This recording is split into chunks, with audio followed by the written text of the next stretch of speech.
Hello everyone, मेरा नाम है सात्विक और आज हम लोग कॉम्प्लेक्स नंबर के वेबजी के प्रीवियस ईयर क्वेश्चन की सीरीज को आगे बढ़ाते हैं और 18th नंबर क्वेश्चन देखने जा रहे हैं। ठीक है, 18th नंबर क्वेश्चन में हम लोगों से क्या कह रहा है, the points representing the complex number Z for which argument of this complex number equal to pi by 3 lie on circle, straight line, ellipse and parabola. ठीक है, अच्छा, सबसे पहली बात तो इसका आर्गुमेंट पाई बाय 3 है। इसका मतलब ये एक कॉम्प्लेक्स नंबर है। इस बात को तो मानते हो? अच्छा, अगर ये कॉम्प्लेक्स नंबर है तो जरा इसको कॉम्प्लेक्स नंबर की फॉर्मेट में लिखते हैं। कैसे लिखेंगे फॉर्मेट में? सबसे पहले हम लोग जेड को मान लेंगे एक्स प्लस आयोटा वाई, क्योंकि जेड भी एक कॉम्प्लेक्स नंबर है। अच्छा, तो यहां हो जाएगा मेरे पास x plus iota Y minus 2 by x plus iota y plus 2। तो ये हो जाएगा मेरे पास x minus 2 plus iota Y और नीचे हो जाएगा मेरे पास x plus 2 plus iota y. अब देखना, चूंकि इसको हम लोगों को कॉम्प्लेक्स नंबर के फॉर्मेट में कन्वर्ट करना होगा तो इसके लिए सबसे पहले डिनोमिनेटर को रियल बनाना होगा और डिनोमिनेटर को रियल बनाने के लिए हम लोग डिनोमिनेटर के कंजुगेट से न्यूमरेटर और डिनोमिनेटर में मल्टीप्लाई करते हैं। तो यहां मल्टीप्लाई करेंगे, कितना हो जाएगा X plus 2 minus iota Y और नीचे में भी X plus 2 minus iota Y. ठीक है, तो ये फाइनली कितना हो जाएगा एक्स प्लस 2 का स्क्वायर प्लस वाई स्क्वायर। कैसे हुआ भाई साहब? देखो जरा, यहाँ कितना हो जाएगा, यहाँ हो जाएगा एक्स प्लस 2 का square minus iota square Y square. चूंकि माइनस आयोटा स्क्वायर की वैल्यू क्या होती है 1, इसलिए मैंने इसकी जगह प्लस 1 लिख दिया। ठीक है, अब न्यूमरेटर में क्या हो जाएगा, यहाँ हो जाएगा x minus 2 into x plus 2 minus iota square Y square, और चूंकि माइनस आयोटा स्क्वायर क्या होता है प्लस 1, इसलिए हम लोग यहाँ लिखते हैं प्लस वाई स्क्वायर। अच्छा, plus iota Y into x plus 2 और minus iota Y into x minus 2। तो ये मेरे पास फाइनली क्या आ जाएगा, ये आ जाएगा मेरे पास x square minus 4 plus Y square plus iota, यहां देखना x y plus 2y minus x y plus 2y by x plus 2 का whole square plus Y square. तो प्लस एक्स वाई से माइनस एक्स वाई कट जाएगा। ये finally क्या आ जाएगा, ये आ जाएगा x square plus Y square minus 4 by x plus 2 का whole square plus Y square plus iota into 4y by x plus 2 का whole square plus Y square. अच्छा, argument of this equal to pi by 3 का मतलब क्या है? इसका मतलब है tan inverse of imaginary part of this complex number by real part of this complex number is equal to pi by 3। क्योंकि argument of any complex number का मतलब क्या होता है? Argument of any complex number का मतलब होता है tan inverse of imaginary part of that complex number by real part of that complex number. अच्छा, तो यहां हो जाएगा मेरे पास tan inverse imaginary part 4y by x plus 1 का whole square plus Y square और real part x square plus Y square minus 4 by x plus 1 का whole square plus Y square is equal to pi by 3। अच्छा, इससे तो ये cut जाएगा और जब tan इनवर्स उधर जाएगा तो क्या हो जाएगा tan पाई बाई 3, और tan पाई बाई 3 की वैल्यू क्या होती है √3। यहां हो जाएगा 4 by X square plus Y square minus 4। अच्छा, अब देखना, हम लोग जरा क्रॉस मल्टीप्लाई करते हैं तो यहां हो जाएगा मेरे पास x square plus Y square minus 4 is equal to 4y by √3। तो ये मेरे पास फाइनली क्या हो जाएगा x square plus Y square minus 4y by √3 minus 4 equal to 0। क्या ये x square plus Y square plus 2gx plus 2fy plus c equal to 0 के फॉर्मेट का है? बिल्कुल। कैसे सर, एक्स वाला टर्म तो है ही नहीं भाई, g 0 होगा तो एक्स वाला टर्म 0 हो गया होगा। और ये किसका इक्वेशन है? ये एक सर्कल का इक्वेशन है और ये इससे मैच हो रहा है, इसका मतलब ये भी एक सर्कल का इक्वेशन है। तो हम लोगों से क्या पूछ रहा था? हम लोगों से पूछ रहा था complex number z lie on, तो सर्कल, ऑप्शन ये सही हो जाएगा। अगला क्वेश्चन देखते हैं। Suppose that z1 z2 z3 are 3 vertices of an equilateral triangle in the Argand plane. Let alpha is equal to half √3 plus iota and beta be a non zero complex number. The points this and this will be, इन चारों में से कौन सा option सही होगा? ठीक है, तो आपको क्या दे रखा है कि z1 z2 और z3 एक इक्विलेटरल ट्रायंगल के वर्टिसेस हैं। अगर ये इक्विलेटरल ट्रायंगल के वर्टिसेस हैं तो इनके तीनों साइड्स बराबर होंगे आपस में। इसका मतलब z2 माइनस z1 का मैग्नीट्यूड z3 माइनस z1 के मैग्नीट्यूड के बराबर होगा और ये z3 माइनस z2 के मैग्नीट्यूड के बराबर होगा, और इन तीनों को मैं के ज्यूम करता हूं। ठीक है, अब एक बात बताओ, अल्फा क्या दे रखा है? अल्फा दे रखा है हाफ √3 प्लस आयोटा। अगर मैं अल्फा का मैग्नीट्यूड निकालना चाहूं तो वो कितना हो जाएगा मेरे पास, हाफ अंडर √3 का स्क्वायर 3 और आयोटा का कोफिशिएंट क्या है 1, तो 1 का स्क्वायर 1। तो ये मेरे पास फाइनली क्या आ जाएगा, √4 यानी 2/2 यानी कि 1। तो अल्फा का मैग्नीट्यूड आ गया मेरे पास 1। अब कौन से 3 पॉइंट्स दे रखे हैं? 3 पॉइंट्स में पहला पॉइंट है अल्फा Z1 प्लस बीटा, दूसरा पॉइंट है अल्फा Z2 प्लस बीटा, और तीसरा पॉइंट है मेरे पास alpha Z3 plus beta.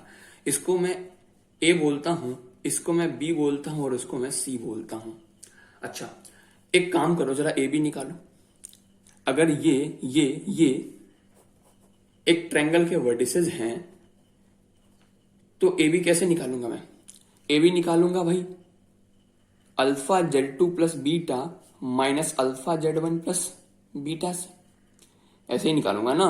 B का वर्टिसेस माइनस ए का वर्टिसेस, ऐसे ही निकालते हैं। अब देखो, बीटा से बीटा कट जाएगा, यहां क्या होगा मेरे पास, यहां होगा अल्फा Z2 माइनस Z1। अब देखो, मुझे ए बी का मैग्नीट्यूड बताना है, तो ए बी का मैग्नीट्यूड कैसे बताऊंगा? मैग्नीट्यूड बताऊंगा मैं ऐसे, बिल्कुल बताऊंगा। अब अल्फा का मैग्नीट्यूड क्या है? अल्फा का मैग्नीट्यूड है 1, तो ये मेरे पास हो जाएगा 1। अब magnitude of Z2 minus Z1। अच्छा, Z2 माइनस Z1 का मैग्नीट्यूड क्या था? K के बराबर था, तो ये K हो जाएगा। ऐसे ही मैं अब BC निकाल लेता हूं, ठीक है। तो BC क्या हो जाएगा मेरे पास, ये हो जाएगा C माइनस बी यानी alpha Z3 plus beta minus alpha Z2 plus beta. Beta से बीटा कट जाएगा, यहाँ क्या हो जाएगा मेरे पास अल्फा, और यहाँ Z3 माइनस Z2। अब मैं BC का भी मैग्नीट्यूड निकाल लेता हूँ, कितना हो जाएगा भाई, मैग्नीट्यूड ऑफ अल्फा और मैग्नीट्यूड ऑफ दिस। अब मैग्नीट्यूड ऑफ अल्फा क्या है 1, और इसका मैग्नीट्यूड क्या है, इसका मैग्नीट्यूड है मेरे पास K, तो ये भी हो गया मेरे पास K। ऐसे ही मैं अब क्या कर रहा हूँ, AC का मैग्नीट्यूड निकाल रहा हूँ, तो ये क्या हो जाएगा, ये हो जाएगा मेरे पास C माइनस यानी कि alpha Z3 plus beta minus alpha Z1 plus beta.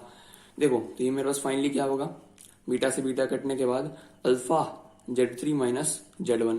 ऐसे ही मैं अगर AC का मैग्नीट्यूड निकालूं तो ये क्या हो जाएगा, मैग्नीट्यूड ऑफ अल्फा और magnitude of Z3 minus Z1। Magnitude of alpha होता है 1 और magnitude of Z3 minus Z1 क्या होता है, magnitude of Z3 minus Z1 भी होता है K। तो इसकी वैल्यू भी हो जाएगी 1 इंटू K, ठीक है, इसमें कोई दिक्कत नहीं। अब देखो, AB, AC और BC इन तीनों का मैग्नीट्यूड सेम आया, जो कि K के बराबर आया। इसका मतलब ये एक इक्विलेटरल ट्रायंगल है, तो ये तीनों वर्टिसेस इक्विलेटरल ट्रायंगल की वर्टिसेस होंगी। तो कौन सा ऑप्शन सही हो जाएगा, ए वाला ऑप्शन सही हो जाएगा, the vertices of an equilateral triangle. ठीक है, देखते हैं अगला क्वेश्चन। अब अगला क्वेश्चन देखते हैं। In the Argand plane the distinct root of 1 plus z cube plus z की power 4 equal to 0 where z is a complex number represent vertices of. ये किसके वर्टिसेस को रिप्रेजेंट करता है? आपको ऑप्शन दे रखा है a square, an equilateral triangle, a rhombus, a rectangle. ठीक है, तो क्या दे रखा है मेरे पास, 1 plus z cube plus z की पावर 4 इक्वल टू 0। जरा फैक्टराइज करते हैं, 1 प्लस जेड, यहाँ से जेड क्यूब कॉमन लेंगे तो यहाँ जाएगा मेरे पास 1 प्लस जेड और इक्वल टू 0। तो मेरे पास दो फैक्टर बनेंगे, एक तो बनेगा 1 प्लस जेड क्यूब और दूसरा 1 प्लस जेड इक्वल टू 0। अब देखो, यहाँ से मेरे पास जेड क्यूब की वैल्यू आएगी -1 और यहाँ से मेरे पास जेड की वैल्यू आएगा -1। अगर जेड क्यूब की वैल्यू -1 होगी तो जेड क्या क्या होगा भाई साहब, -1 माइनस ओमेगा और माइनस ओमेगा स्क्वायर, और यहाँ से मेरे पास जेड की वैल्यू आई -1। तो फाइनली मेरे पास जेड होगा -1 माइनस ओमेगा और माइनस ओमेगा स्क्वायर। ये क्या क्यूब रूट ऑफ यूनिटी है कि नहीं, ये बोलो। अच्छा, हम लोगों ने पढ़ा है कि जब भी क्यूब रूट ऑफ यूनिटी लाई करता है तो वो हमेशा इक्विलेटरल ट्रायंगल बनाता है। ठीक है, यानी -1 माइनस ओमेगा और माइनस ओमेगा स्क्वायर हमेशा इक्विलेटरल ट्रायंगल बनाता है। अगला क्वेश्चन देखते हैं। If z1 is equal to 2 plus 3 iota and z2 is equal to 3 plus 4 iota be 2 point on the complex plane then the set of complex number satisfying this represents. मैंने यहाँ z1 z2 लिख रखा है और आपको क्या दे रखा है, z माइनस z1 के मैग्नीट्यूड का square plus z minus z2 के मैग्नीट्यूड का square is equal to z1 minus z2 के मैग्नीट्यूड का स्क्वायर। हम लोग z मान लेते हैं x प्लस आयोटा y। अब पुट कर देते हैं तो x plus iota y minus 2 plus 3 iota के मैग्नीट्यूड का स्क्वायर, यहाँ plus x plus iota y minus 3 plus 4 iota के मैग्नीट्यूड का square is equal to 2 plus 3 iota minus 3 plus 4 iota के मैग्नीट्यूड का स्क्वायर। ठीक है, तो ये क्या हो जाएगा मेरे पास, ये हो जाएगा x minus 2 plus iota y minus 3 के मैग्नीट्यूड का square plus x minus three plus iota Y minus four के मैग्नीट्यूड का square is equal to two minus three यानी कि minus one plus three iota minus four iota यानी कि minus iota के magnitude का स्क्वायर। तो ये मेरे पास कितना हो जाएगा, ये हो जाएगा under root x minus two का square plus y minus three का स्क्वायर और इसका भी square plus under root x minus three का square plus y minus four का स्क्वायर और इसका भी square is equal to under root minus one का स्क्वायर वन और फिर माइनस वन का स्क्वायर वन और इसका भी स्क्वायर। तो ये फाइनली क्या हो जाएगा, ये फाइनली हो जाएगा एक्स माइनस टू का square plus y minus three का square plus x minus three का square plus y minus four का square is equal to two. अब इसको जरा एक्सपेंड कर लेते हैं, कितना हो जाएगा x square plus four minus four x plus Y square plus nine minus six y plus x square plus nine minus six x plus Y square plus 16 minus 8y is equal to two. X square कितना हो जाएगा, two x square Y square क्या हो जाएगा मेरे पास, two Y square four x और six x minus sign के साथ इसलिए हम कितना हो जाएगा माइनस टेन एक्स और यहां देख लो minus six y minus eight y कितना हो जाएगा माइनस 14y। अब कॉन्स्टेंट्स को देख लेते हैं, फोर नाइन नाइन और 16, तो यहाँ four plus nine plus 16 equal to two. तो कितना हो जाएगा ये two x square plus two Y square minus ten X minus 14y plus nine और नाइन कितना होता है 18 और प्लस टू कितना हो जाएगा मेरे पास 20 और 20 और 16 36 हो जाएगा equal to zero. Minus two को इधर ले आया और फोर माइनस टू टू हो गया और फिर मैंने इसको सॉल्व कर लिया। अब देखो टू कॉमन ले लो यहां से, तो कितना हो जाएगा x square plus Y square minus five x minus seven y plus 18 equal to zero. तो हो जाएगा finally x square plus Y square minus five x minus seven y plus 18 equal to zero. ये किसका equation है, ये circle का equation है। अरे भाई सर्कल का इक्वेशन यही होता है ना, x square plus Y square plus two g x plus two f y plus c equal to zero. Compare करो ना, उसी तरीके का तो है, इसका मतलब ये सर्कल का इक्वेशन है। ठीक है, तो कौन सा ऑप्शन सही हो जाएगा, सी वाला ऑप्शन सही हो जाएगा, ए सर्कल। अब अगला क्वेश्चन देख लेते हैं। अब अगला क्वेश्चन देखते हैं, if z is equal to x plus iota y where x and y are real numbers and iota is equal to under root of minus one, then the point x, y for which this is real lie on. किस पे लाई करेगा, ellipse पे, circle पे, parabola पे, straight line पे। देखो z क्या है x प्लस आयोटा y और आपको दे रखा है कि z minus one by z minus iota real है। ठीक है, सबसे पहले हम लोग z की जगह x plus iota y put कर देते हैं। ठीक है, कोई दिक्कत। ये कितना हो जाएगा, ये हो जाएगा x minus one plus iota y by x plus iota y minus one. आपको दे रखा है कि ये रियल है। अच्छा, अगर ये रियल है तो हम लोग एक काम कर सकते हैं, सबसे पहले इस पूरे को हम लोग कॉम्प्लेक्स नंबर की टर्म में कन्वर्ट कर देंगे और फिर चूंकि ये रियल है इसलिए इसका इमेजिनरी पार्ट जीरो होगा और इसके इमेजिनरी पार्ट को जीरो से इक्वेट करके हम लोग ये निकाल पाएंगे कि एक्स वाई किस पे लाई कर रहा है। अच्छा, इसको कॉम्प्लेक्स नंबर में कन्वर्ट करने के लिए सबसे पहले डिनोमिनेटर को रियल बनाना होगा और डिनोमिनेटर को रियल बनाने के लिए हम लोगों को डिनोमिनेटर कंजुगेट से न्यूमरेटर और डिनोमिनेटर में मल्टीप्लाई करना होगा। तो कर देते हैं, यहाँ कितना मल्टीप्लाई करेंगे, x minus iota Y minus one by x minus iota Y minus one. ठीक है, अब आगे बढ़ते हैं। अब इसको आगे सॉल्व करते हैं।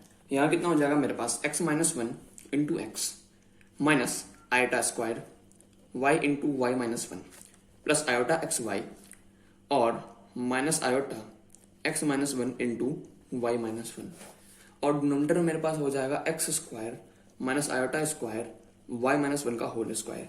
अब हम सभी लोगों को पता है कि आयोटा स्क्वायर की वैल्यू क्या होती है, माइनस वन, तो माइनस आयोटा स्क्वायर क्या हो जाएगा, वन हो जाएगा। तो जहां जहां माइनस आयोटा स्क्वायर है उसकी जगह हम लोग वन लिख देते हैं।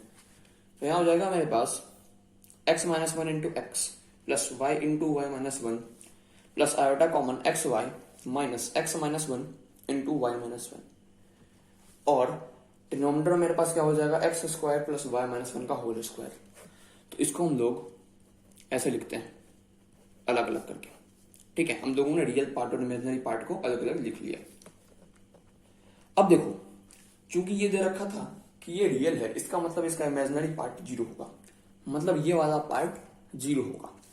जब इस वाले पार्ट को हम लोग जीरो के बराबर रखेंगे तो मुझे मिलेगा x y minus x minus one into y minus one equal to zero. तो ये हो जाएगा finally x y minus x y minus x minus y plus one equal to zero. तो ये आएगा x y plus x plus y minus one equal to zero. तो plus x y से minus x y cut जाएगा, यहां आ जाएगा मेरे पास x plus y equal to one. ये एक स्ट्रेट लाइन है, बिल्कुल ये एक स्ट्रेट लाइन है, इसका मतलब एक्स वाई एक स्ट्रेट लाइन पे लाई करेगा। ठीक है, अब देख लेते हैं अगला क्वेश्चन। अब अगला क्वेश्चन देखते हैं। If P Q R angles of an isosceles triangle and angle P is equal to pi by two then the value of this as.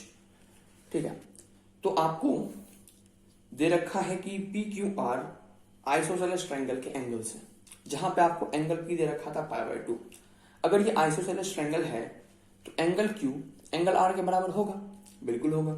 अच्छा, अब ट्रायंगल के एंगल्स के सम का वैल्यू तो 180 ही होता है, तो मेरे पास angle Q plus angle R plus angle P 180 के बराबर होगा। अब एंगल पी तो पाई बाय टू यानी कि 90 है, यह लिख लेते हैं, और एंगल क्यू और एंगल आर तो बराबर ही है, तो क्यों ना एंगल आर को हम लोग एंगल क्यू ही लिख ले। क्या बोलते हो, बिल्कुल सही। तो 2 times of angle Q is equal to 90 हो जाएगा, इसका मतलब एंगल क्यू क्या आ जाएगा 45 यानी कि पाई बाय 4। अब एंगल क्यू और एंगल आर बराबर है, इसका मतलब इन दोनों की वैल्यू हो जाएगी मेरे पास पाई बाय 4। अब जो क्वेश्चन दे रखा था मैंने उसको नोट कर लिया, आपको इसी की वैल्यू बतानी है। अच्छा एक बात बताओ, क्या cos minus theta cos theta के बराबर होता है? अच्छा, क्या sin minus theta minus sin theta के बराबर होता है? बिल्कुल होता है। अब जरा इस पे गौर फरमाते हैं। ये क्या है? ये है cos P by three minus iota sine P by three. क्या इसको मैं लिख सकता हूं cos minus P by three plus iota sign minus P by three? क्योंकि sine minus P by three क्या होगा? Minus sine P by three, और cos minus P by three क्या होगा? Cos P by three. ठीक है, इसका मतलब इसको मैं ऐसे लिख सकता हूं। इसका मतलब ये भी कि मैं cos are minus iota sign r को भी cos minus are plus iota sign minus r लिख सकता हूं, बिल्कुल लिख सकता हूं। और यही काम मैं यहां भी कर सकता हूं। ठीक है, मैं cos P minus iota sine P को cos minus P plus iota sign minus P लिख लूंगा। मैं cos Q minus iota sine Q को cos minus Q plus iota sign minus Q लिख लूंगा, और ये तो यहां लिख ही रखा है। ठीक है, अब देखो हम लोगों को पता है कि cos theta plus iota sine theta क्या होता है? ये होता है ई की पावर आयोटा थीटा, बिल्कुल होता है। अब यहां मेरे पास क्या है? यहां मेरे पास है इसका क्यूब, और ये किसके बराबर है? इसके बराबर, मतलब यहां मेरे पास इसका क्यूब दे रखा है, और यहां मेरे पास थीटा की जगह क्या है? Minus P by three. तो यहां क्या हो जाएगा? यहां हो जाएगा ई की power minus P by three into iota का क्यूब। ठीक है, प्लस यहां देखना cos Q plus iota sine Q क्या हो जाएगा? ई की पावर आयोटा क्यूब इंटू, अब cos are minus iota sign R की जगह क्या है मेरे पास? Cos minus are plus iota sign minus R. तो यहां क्या हो जाएगा? ई की power minus iota R plus, यहां बात करते हैं cos P minus iota sine P. Cos P minus iota sine P की जगह ये है, तो यहां हो जाएगा मेरे पास ई की power minus iota P into, इसकी जगह ये है, तो यहां हो जाएगा मेरे पास ई की पावर माइनस आयोटा क्यूब, और इसकी जगह ये है, तो यहां हो जाएगा मेरे पास इंटू ई की पावर माइनस आयोटा आर। अब देखो मेरे पास एंगल पी है पाई बाई टू, ठीक है, और एंगल क्यू और एंगल आर है पाई बाई फोर। तो पुट करते हैं एंगल्स को, दिक्कत क्या है? तो यहां हो जाएगा मेरे पास ई की power minus pi by two into iota into one by three, ये वाला, और ये मल्टीप्लाई में थ्री, प्लस ई की power iota into pi by four into e की power minus iota into pi by four, plus e की power minus iota into pi by two into e की power minus iota into pi by four into e की power minus iota into pi by four. अब देखो ये three से ये three cut जाएगा, यहां क्या आ जाएगा मेरे पास? यहां आ जाएगा मेरे पास ई की power minus iota pi by two plus e की power iota into pi by 4, और यहाँ पावर में माइनस है इसलिए नीचे जाएगा तो प्लस बन जाएगा e की power iota into pi by 4। अच्छा, प्लस e की पावर माइनस आयोटा, अब इन तीनों पावर को जोड़ देते हैं तो पाई by 2 plus pi by 4 plus pi by 4। अब इससे तो ये कट जाएगा, यहां मेरे पास आ जाएगा 1। अगले पेज पे चलते हैं इसको आगे सॉल्व करने के लिए।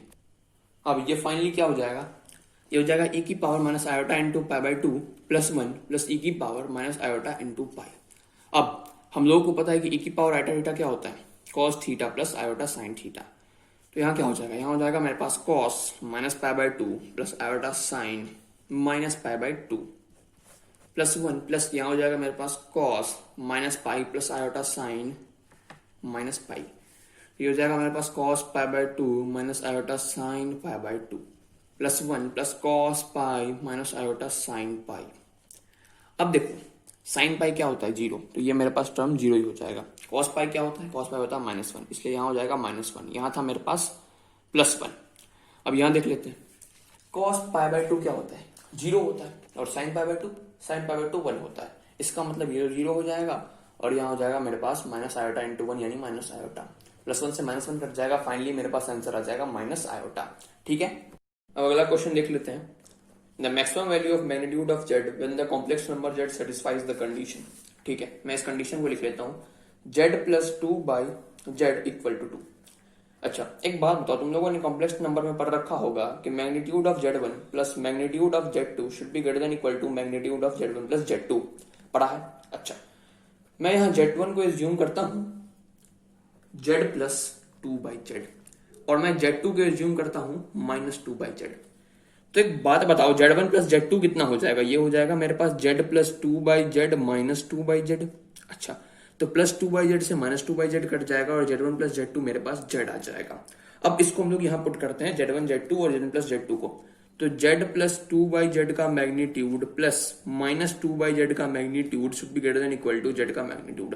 अच्छा, एक बात बताओ, Z प्लस 2 बाई जेड का मैग्नीट्यूड क्या दे रखा है, 2 के बराबर। ओके, अच्छा, मैग्नीट्यूड ऑफ -2 बाई जेड हो या फिर मैग्नीट्यूड ऑफ 2 बाई जेड हो, दोनों की वैल्यू तो सेम ही होगी, तो क्यों ना इसको मैग्नीट्यूड ऑफ 2 बाई जेड लिख ले, माइनस को हटा दे क्योंकि मैग्नीट्यूड है। अच्छा, 2 बाई जेड का मैग्नीट्यूड क्या है, 2 बाई मैग्नीट्यूड ऑफ जेड होगा, बिल्कुल होगा, और ये ग्रेटर देन इक्वल टू है मैग्नीट्यूड ऑफ जेड का। इसको सॉल्व कर लेते हैं, तो ये हो जाएगा मेरे पास 2 टाइम्स ऑफ जेड का magnitude plus 2 should be greater than equal to z के मैग्नीट्यूड का स्क्वायर। तो ये हो जाएगा जेड के मैग्नीट्यूड का square -2 times of magnitude of z और -2 should be less than equal to 0। इसमें कोई दिक्कत होनी भी नहीं चाहिए। अब देखो, हम लोग दोनों साइड 1 और 1 ऐड करते हैं, तो यहाँ क्या हो जाएगा, मैग्नीट्यूड ऑफ जेड का square -2 times of magnitude of z plus 1 -2 should be less than equal to 1। मैंने दोनों साइड LHS RHS दोनों में 1 ऐड कर दिया। अब ये क्या हो जाएगा, ये हो जाएगा मेरे पास मैग्नीट्यूड ऑफ जेड -1 का होल स्क्वायर, और इस -2 को मैं उधर भेज दूंगा तो क्या हो जाएगा +2, और 1 + 2 क्या हो जाएगा 3। अब देखो, अगर मेरे पास मैग्नीट्यूड ऑफ जेड -1 का होल स्क्वायर 3 से छोटा है, तो इसका मतलब मैग्नीट्यूड ऑफ जेड -1 √3 से तो छोटा होगा लेकिन -√3 से बड़ा होगा। मानते हो इस बात को? अच्छा, अब चूंकि यहाँ पे इक्वलिटी का साइन था इसलिए मैंने यहाँ और यहाँ भी इक्वलिटी का साइन दिया है, तो मेरे पास z की वैल्यू कहां से कहां तक हो जाएगी, ये हो जाएगी -√3 + 1 से लेके √3 + 1 तक, और इक्वलिटी का साइन तो रहेगा। एक बात बताओ, मैग्नीट्यूड ऑफ z का मैक्सिमम वैल्यू क्या है, मैग्नीट्यूड ऑफ z का मैक्सिमम वैल्यू है √3 + 1, मैग्नीट्यूड ऑफ z का मिनिमम वैल्यू क्या है -√3 + 1। आपसे क्या पूछा जा रहा था, आपसे पूछा जा रहा था मैग्नीट्यूड ऑफ z का मैक्सिमम वैल्यू, तो मैग्नीट्यूड ऑफ z का मैक्सिमम वैल्यू हो जाएगा मेरे पास √3 + 1। ठीक है, अब देख लेते हैं अगला क्वेश्चन। If 3/2 plus iota √3/2 की पावर 50 is equal to 3 की power 25 into x plus iota y, where x and y are real, then the ordered pair xy is। आपको x और y की वैल्यू बतानी है। ठीक है, अब देखो क्या दे रखा है, दे रखा है 3/2 प्लस आयोटा √3/2 की पावर 50। एक काम करो, सबसे पहले 3/2 प्लस आयोटा √3/2 को यूलर फॉर्म में कन्वर्ट करो। यूलर फॉर्म में कैसे कन्वर्ट करेंगे, सबसे पहले r निकालते हैं। r कितना हो जाएगा, √3/2 का स्क्वायर यानी कि 9/4 और √3/2 का स्क्वायर यानी कि 3/4, तो ये क्या हो जाएगा मेरे पास, ये हो जाएगा 12/4 यानी कि 3, और अंडर है इसलिए √3। अब देखो थीटा कैसे निकलेगा, थीटा होगा tan 1 imaginary part by real part, यानी √3/2/3/2। तो ये फाइनली आ जाएगा tan इनवर्स 1/√3, और tan इनवर्स 1/√3 क्या होता है, π/6। ठीक है, इसका मतलब 3/2 प्लस आयोटा √3/2 r e की पावर आयोटा थीटा के बराबर होता है, लेकिन यहाँ पे r क्या है √3 और e की पावर आयोटा और थीटा क्या है मेरे पास π/6। अब देखो क्या दे रखा है, इसकी पावर 50 दे रखा है, तो यहाँ भी पावर 50 कर देते हैं, कोई दिक्कत होनी भी नहीं चाहिए। तो ये क्या हो जाएगा मेरे पास, √3 की पावर 50 इंटू ई की पावर आयोटा इंटू π/6 इंटू 50। तो ये हो जाएगा मेरे पास √3 की पावर 50, 3 की पावर 25, और यहाँ हो जाएगा ई की power iota into pi into 25/3। अब देखो एक बात बताओ, ये किसकी बराबर दे रखा था, ये दे रखा था 3 की power 25 into x plus iota y के बराबर, और यहाँ मेरे पास क्या आया 3 की पावर 25 इंटू ई की power iota into pi into 25/3। 3 की पावर 25 से 3 की पावर 25 कट गया। अच्छा, अब इसको जरा हम लोग कन्वर्ट करते हैं एक्स प्लस आयोटा वाई के फॉर्मेट में। अच्छा एक बात बताओ, ई की पावर आयोटा थीटा क्या होता है, ये होता है cos theta plus iota sine theta, मानते इस बात को। यहाँ क्या हो जाएगा मेरे पास, यहाँ हो जाएगा मेरे पास ई की power iota into pi into 25/3 cos 25π/3 plus iota sine 25π/3। ठीक है, अब देखो इसको हम लोग लिख लेते हैं cos 24π/3 plus π/3 plus iota sine 24π/3 plus π/3। ठीक है, तो ये क्या हो जाएगा मेरे पास कॉस 8π प्लस π/3, और यहाँ क्या हो जाएगा प्लस आयोटा साइन 8π प्लस π/3। अब देखो कॉस 8π प्लस थीटा क्या होता है, cos theta, sine 8π plus theta क्या होता है, साइन थीटा। तो यहाँ हो जाएगा मेरे पास कॉस π/3 प्लस आयोटा साइन π/3। अब देखो कॉस π/3 क्या होता है, हाफ, साइन π/3 क्या होता है √3/2। अब इसको हम लोग x प्लस आयोटा वाई से कंपेयर करते हैं, तो मेरे पास x क्या आ जाएगा, x आ जाएगा मेरे पास हाफ, और y आ जाएगा मेरे पास √3/2। तो कौन सा ऑप्शन सही हो जाएगा, डी वाला ऑप्शन सही हो जाएगा। अगला क्वेश्चन देख लेते हैं। अगला क्वेश्चन मेरे पास, if z minus 1/z+1 is purely imaginary then magnitude of z is equal to. ठीक है, तो यहाँ मेरे पास दे रखा है z minus 1/z+1 purely imaginary है। ठीक है, यहां हम लोग सबसे पहले क्या करते हैं, z को x प्लस आयोटा वाई मानते हैं, क्योंकि z भी एक कॉम्प्लेक्स नंबर है। अच्छा, तो यहाँ पुट करते हैं इसको, तो x plus iota y -1 by x plus iota y +1। तो ये क्या हो जाएगा, x minus 1 plus iota y by x plus 1 plus iota Y. ठीक है, अब देखो आपको क्या दे रखा है कि ये प्योरली इमेजिनरी है, तो फिर हम लोग मैग्नीट्यूड ऑफ z निकाले कैसे, इस दिए गए कंडीशन से। देखो इसको हम लोग रियल पार्ट और इमेजिनरी पार्ट में ब्रेक करते हैं, फिर हम लोग रियल पार्ट को 0 के बराबर इक्वेट कर देंगे, क्योंकि ये इमेजिनरी है इसलिए इसका रियल पार्ट 0 होगा। अच्छा, तो इसको रियल पार्ट और इमेजिनरी पार्ट में दिखाने के लिए सबसे पहले डिनोमिनेटर को रियल बनाना होगा। अच्छा, और डिनोमिनेटर को रियल बनाने के लिए डिनोमिनेटर कंजुगेट से न्यूमरेटर और डिनोमिनेटर में मल्टीप्लाई करना होगा। यहाँ मल्टीप्लाई कर देंगे हम लोग x+1 माइनस आयोटा वाई, और यहाँ भी x+1 माइनस आयोटा वाई। तो मेरे पास कितना हो जाएगा, x minus 1 into x+1 minus iota square Y square. ठीक है, और plus iota y into x+1 minus iota y into x minus 1, और यहाँ नीचे हो जाएगा मेरे पास x+1 का whole square minus iota square Y square. अब हम सभी लोगों को पता है कि आयोटा स्क्वायर होता है -1, इसलिए माइनस आयोटा स्क्वायर हो जाएगा 1। तो जहां जहां माइनस आयोटा स्क्वायर है उसकी जगह हम लोग प्लस लिख देते हैं। तो कितना हो जाएगा यहाँ पे, यहाँ हो जाएगा मेरे पास देखना x minus 1 into x+1 x square -1, और यहाँ plus Y square plus iota common y into x+1 minus y into x minus 1।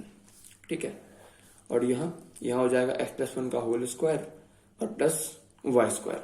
अब इसको हम लोग रियल पार्ट और इमेजिनरी पार्ट में ब्रेक करते हैं।